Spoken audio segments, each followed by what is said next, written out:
মানুষ অনেক সময় ভালো কিছু দেখলে পরে মানুষ উদ্বুদ্ধ হয় কিন্তু ভালো কিছু করার জন্য।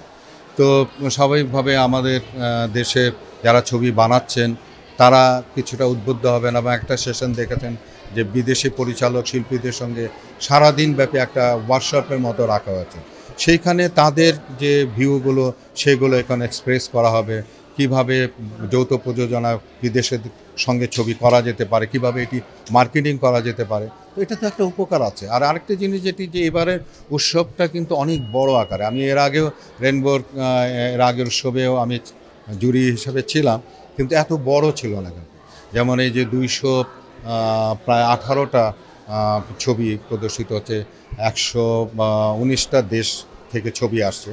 তো এটা তো একটা বিশাল ব্যাপার কিন্তু। এটার একটা ইমপ্যাক্ট কিন্তু আছে। প্লাস এই যে আমাদের সন্তানদেরকে এই যে ফ্রি এখানে ছবি দেখানোর জন্য স্টুডেন্ট যারা আছে তাদেরকেও আইডি কার্ড দেখিয়ে ছবি দেখার জন্য।